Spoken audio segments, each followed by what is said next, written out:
to make more concessions. And because I run a government, but I also lead people, and the people have spoken, I am grateful to all the members of the National Assembly who voted yesterday affirmatively for the Finance Bill 2024 as amended on the floor of the House to incorporate the views generated through public participation. And following the passage of the bill, the country witnessed widespread expression of dissatisfaction with the bill as passed, regrettably resulting in the loss of life, destruction of property, and disintegration of constitutional institutions. On my own behalf, and on behalf of these members and many other Kenyans, I send my condolences to the families of those who lost their loved ones in this very unfortunate manner. Consequently, having reflected on the continuing conversation around the content of the Finance Bill 2024, and listening keenly to the people of Kenya who have said loudly that they want nothing to do with this Finance Bill 2024, I concede, and therefore I will not sign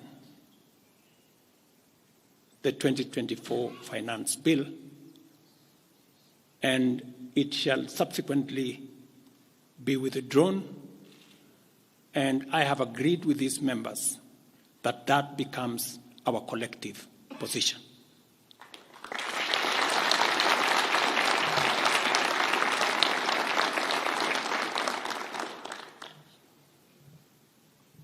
Accordingly, there is need for us as a nation to pick up from here and go into the future. And I am therefore proposing that because we have gotten rid of the Finance Bill 2024, it is necessary for us to have a conversation as a nation going forward. How do we manage the affairs of the country together? How do we manage our debt situation together? How do we work on the budget with the deficits that now exist together? And as I committed last Sunday, I will be proposing an engagement with the young people of our nation, our sons and daughters, for us to listen to them. As I said on Sunday, listen to their views, listen to their proposals, their ideas, their concerns, and what they think we should do better as we go forward. I am also recommending a multi-sectoral, bipartisan, multi-stakeholder engagement from civil society, religious organizations, professional bodies, for us as a nation to speak to the future of our country, again, together. And this will be on matters that are contained in the bill and matters that the people of Kenya have canvassed in the conversation that has been going on. In this regard as well, I am directing for immediate further austerity measures to reduce expenditure, starting with the Office of the President, the entire presidency, and extending to the entire executive arm of government. Operational expenditure in the presidency be reduced to remove allocations for the confidential fort, reduce travel, hospitality, purchase of motor vehicles, renovations, and other expenditures. This will cover the entire presidency and also the executive arm of government.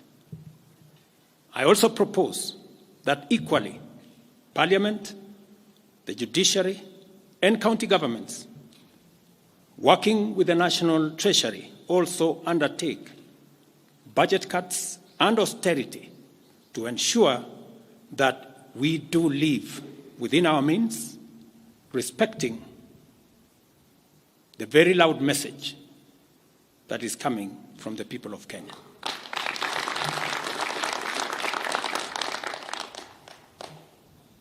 And let me confirm that I have discussed with many stakeholders.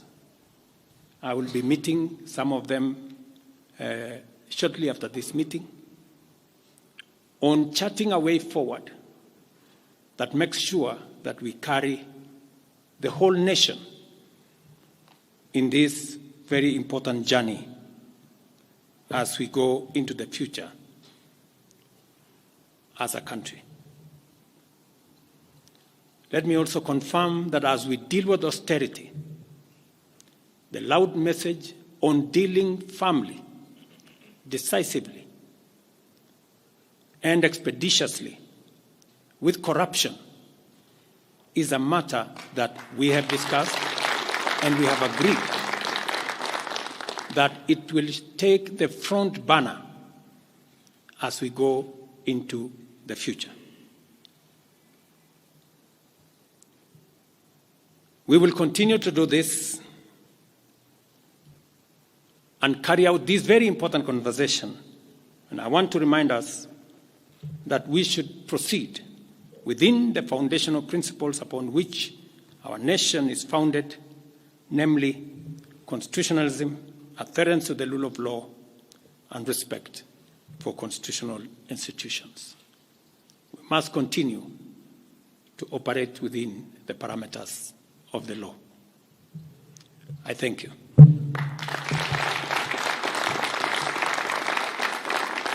I will take a few questions, 3 questions to be specific. Thank you, Your Excellency. And the first question will start with Elizabeth Mutuku from TV47.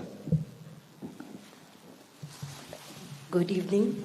My question is on young leaders from the Gen Z generation who were abducted yesterday and the day before yesterday. What happens to that?